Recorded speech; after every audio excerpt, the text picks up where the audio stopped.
Hey folks, Digger Dad here. Welcome back to my channel.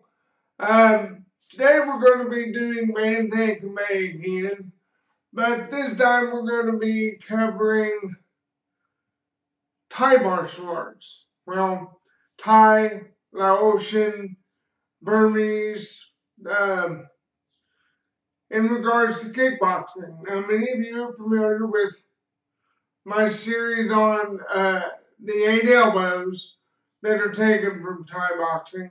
Well, one thing about being a martial artist is it's exciting to learn new styles. Or learn about new styles that maybe you never heard of before. And while I was doing research on Thai, Laotian, and Burmese martial arts, I came across a martial art that I'd never heard of in my entire life. And it's said to predate uh, Thai boxing, or in Laos it's called Lethway, and in Burma it's called Bantay. Well, this style is called Ling Lom. That's what it's called in Laos. In Thailand it's called Pahuyuth. There's another name for it that's so long it's escaped my mind, but it's Muai Duekdammban or something like that. But if I said it wrong, please correct me in the comments. I would appreciate that because um, my mind escapes me at the moment, and I know that's not the exact pronunciation of it. Um, this style is so old that it's considered prehistoric. In other words, it predates written history. And the movements of Ling Lom are based on two animals, the monkey and the elephant. And if you've ever watched a movie star or action star Tony Jaa, Tony Jaa is well known for practicing Thai boxing. He's from Thailand. But what a lot of you don't know is he practices in a style called Muai Duekdammban. Muai Duekdammban is an older form of Thai boxing that uses more animal-like techniques. In fact, if you ever watched the Box series, you'll see him use techniques that aren't normally found in Thai boxing. And so I thought it'd be kind of cool to show something of Ling Lom, but adopted into the Bantay Camay family by mixing it with some of the other martial arts that I know. So, first of all, I'm going to cover the 8 elbows, and then I'll display a couple of techniques from Ling Lom. So, if you followed my video on the 8 elbows, you know we have a straight across, then an upper elbow, lower elbow, then one to the back, and then we have a diagonal elbow. Okay? So, we're going to expand on that just a little bit. And the reason why I wanted to talk about Ling Lom was, and what I liked about it is the techniques are so unorthodox that it'll help you see that a technique, an offensive or defensive technique, can be thrown from any direction or any place. So, the first technique from Ling Lom is a lower elbow combined with a straight punch. But the way it's thrown is kind of odd, okay?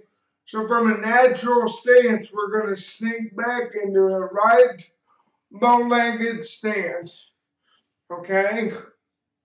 Then from here, we're going to sink our elbows down We're going to go elbow down and at the same time throw a right straight punch over our head. Again, this could be used as a block or a strike, and then many times in such styles as Thai boxing, their blocks are really strikes. So if my opponent is throwing a front kick or some other type of forward moving kick, this could be my block to that kick. And I'm striking the top of his leg or even his foot. And there again, I know that's unorthodox. Okay, the next technique is more of a block. Okay, I tend to call it a turtle. You're gonna wrap your head. You know how a turtle pulls their shell or pulls their head back into their shell? You're gonna kind of do the same thing. We're gonna go from neutral stance back into a right bow stance, and you're gonna do an upper elbow. Okay, but this time, the way you're going to throw it is whenever your hand goes to the back of your head, you're going to grab the back of your head. Okay, so as I throw the elbow straight up, this hand, your left hand, is going to just cover the front of your face. You're not grabbing your arm, you're just touching your arm. Okay? That way my jaw is protected from a kick or a hook punch, or maybe even a straight blast. Okay? Again, this here can protect me from a kick. This here can be the attack. Okay? But it's also a block. Okay? Now, the third technique is almost like we're doing the turtle, except we're deflecting the attack that way. So as you throw the upper elbow, you're just going to turn this direction. See, now my elbow is pointing toward the wall. Okay, and at the same time, we're going to throw a left vertical straight punch. Okay, so again, I'm in right bow-legged stance. I throw that upper elbow and we'll grab the back of my head again. And at the same time, as I move my arm over, okay, I'm going to throw a left straight punch. So let's say he's throwing a straight blast. For one, I'm going to attack with the elbow. He's going to be striking, or no, let's say it's a right roundhouse kick. Okay, he kicks this here. Once his foot makes contact, I move my head over. I'm deflecting that kick that way. And then at the same time, I'm going to deliver that right vertical punch. Now the last one is a double elbow. And I know normally I don't like throwing double techniques because you need at least one hand to defend with. But in this case, you're throwing two uppercuts right into a double elbow. Okay, so, and this time you're going to step forward into that right bow leg or into that right bow stance.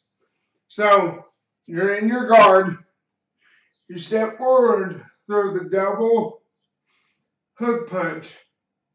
Then you shoot your hand back over to the side of your head. This is a double block. It can even be a strike.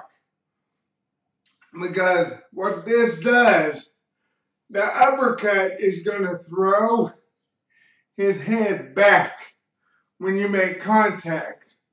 So whenever you punch his jaw, it's going to force his head back that way. And what that'll do is it'll open his chest for attack. So really this is a double attack. Boom, boom. I'm hitting his chest with these two elbows. Or if I do hit him and he recovers, I can protect myself if he throws any kind of hook punch, roundhouse, front kick, okay? This can also be used in case I have other opponents coming toward me while I'm dealing with him. So one more time, step forward. We're in our fighting stance. Well, no, let's do this from the natural stance. We're in a natural stance. Our opponent's coming toward us. We step forward and we deliver that double uppercut. And then we're just going to take both hands. We're going to slide both hands behind the back of our head and turtle. This is another type of turtling. Okay, but this is more of an elephant's ears. See? Looks like an elephant's ears, don't it? And what does an elephant do when they're angry? They start flapping them ears, right? So I can close my ears and deliver a double elbow. Or I can open them and there's one attack. Circle back. There's another attack.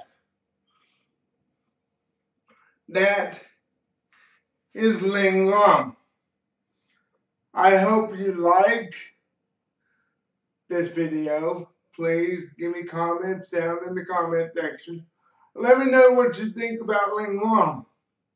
And if you want to know more about Ling Lom, there are videos on YouTube about this style. Let me warn you though that when you do look for Ling Lom, the one video you'll find on Ling Lom is what they call, because Ling Lom translates to air monkey. And in the style, when they're practicing it, they really don't like to make contact because the blows are so dangerous. So you'll see the person being attacked avoiding, mainly just stepping out of the way of the opponent's attack. Okay? And that's really what they're intending to do. They want their students to learn to evade the attacks. So if it looks more like a dance, it could be. But when you watch it in real actual time, like when you look for videos for Pahuyuth, those videos you actually see Ling Lom in full combat. And it is a very highly effective martial art. And I found it very interesting. And I want to thank Tony Jop for shining light on some of these older Thai, Laotian, and Burmese martial arts. So please subscribe. This is Duger Dad saying do good and deuces. Bye-bye.